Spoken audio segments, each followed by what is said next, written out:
विधायकों की एलजी को धमकी। हिम्मत है तो राष्ट्रपति शासन लगाकर दिखाएं। किसी की बपूती नहीं है दिल्ली की सरकार। सरकार तो जेल से ही चलेगी।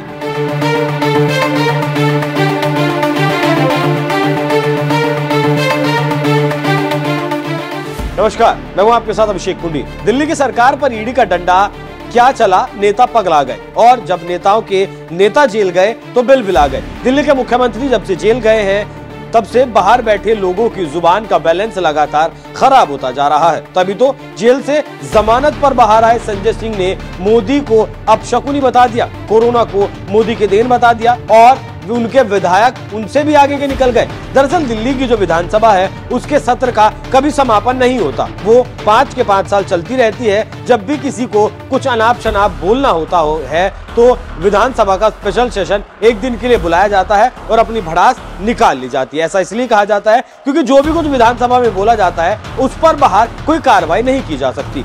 तो सोमवार यानी कि 8 मार्च को आम आदमी पार्टी के विधायकों ने केजरीवाल की राह पर चलते हुए विधानसभा का सत्र बुलाया और मोदी और एलजी साहब को खूब खरी खोटी भी सुनाई। विधानसभा में आम आदमी पार्टी के विधायक अखिलेश पति त्रिपाठी ने कहा, जेल से सरकार चलाकर देश को नया मॉडल देंगे, हम झुकने वाले नहीं हैं। दिल्ली के उपराज्यपाल कह रहे हैं कि जेल से सरकार नहीं चलने देंगे। क्या किसी की बपोती है जो जेल से सरकार नहीं चलेगी? क्या दिल्ली के लोगों ने आपको सरकार चुना था? हिम्मत है तो दिल्ली में राष्ट्रपति शासन लगाकर दिखाएं।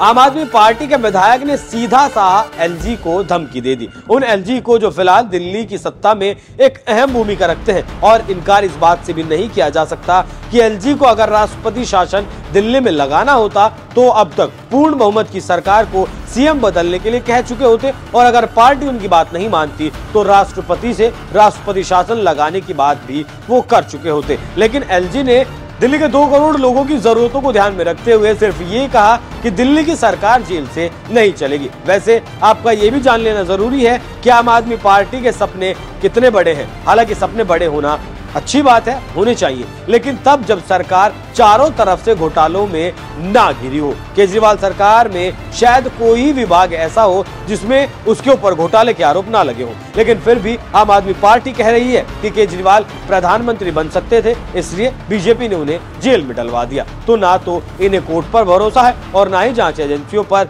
भरोसा तो बिल्कुल है ही नहीं। आम आदमी पार्टी के विधायक मोहिंदर गोयल ने जो कुछ कहा वो उससे भी ज्यादा आगे निकल गए। मोहिंदर गोयल ने कहा, अरविंद केजरीवाल देश के प्रधानमंत्री हो सकते हैं, इसलिए उन्हें जेल के अंदर किया गया।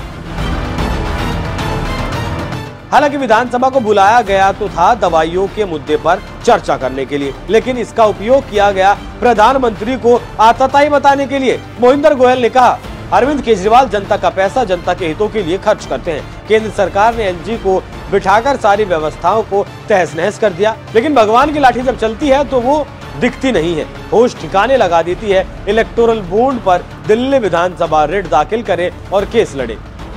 खैर, इन सारी बातों में मोहिंदर गोयल ने ये बात तो बिल्कुल सही कही कि ऊपर वाले की लाठी में आवाज नहीं होती, शायद तभी सारे बड़े नेता कालकोठरी में बंद हैं।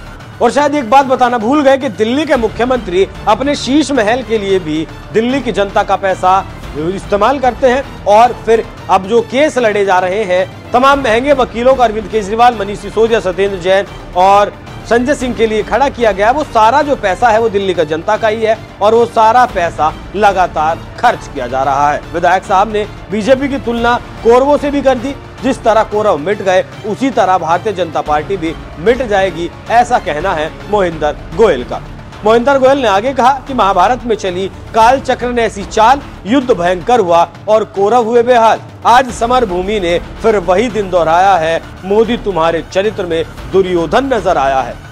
तो आम आदमी पार्टी का एक नेता संजय सिंह ने प्रधानमंत्री मोदी को अपशकुनी कह दिया और विधायक ने तो सारी मर्यादाएं लांघते हुए दुर्योधन बता दिया। ये सब इसलिए बता रहा हूं जिससे आप समझ सके कि इस पार्टी के भीतर कितनी बौखलाहट है। आतताई, दुशासन, दुर्योधन, ये भाषा एक प्रधानमंत्री के लिए इस्तेमाल की जा रही है। धमकी दी जा रही है एलजी को, जो पार्टी भ्रष्टाचार को खत्म करने के लिए सत्ता में आई थी, जिस पार्टी को स्वर्गीय शीला दीक्षित के घरों में जो एसी लगे थे उनसे दिक्कत होती थी, वो आज 48 करोड़ के शीश महल पर पता नहीं क्यों नहीं बोलते, चुप हो जाते हैं। सर से पैर तक भ्रष्टाचार में लिप्त नजर आते हैं। पार्टी कौरवों पांडवों का उदाहरण देने में और जुटी हुई है, लेकिन भाषा की मर्यादा को तार तार कर चुके हैं आम आदमी पार्टी के नेता। तो जिस तरह से केजरीवाल के नेताओं ने अब सीधा मोदी पर पर्सनल अटैक करना शुरू किया है, उस पर आपकी क्या कुछ राय है, कमेंट कर जरूर बताएं। साथ ये भी जान लें कि कांग्रेस पार्टी ने भी प्रधानमंत्री नरेंद्र मोदी पर पर्सनल अटैक करने की कोशिश की थी और आज कांग्रेस पार्टी एक थी कांग्रेस पार्टी होने की कगार पर है और उसी राह पर अब अरविंद केजरीवाल की पार्टी भी चल पड़ी है। नमस्कार।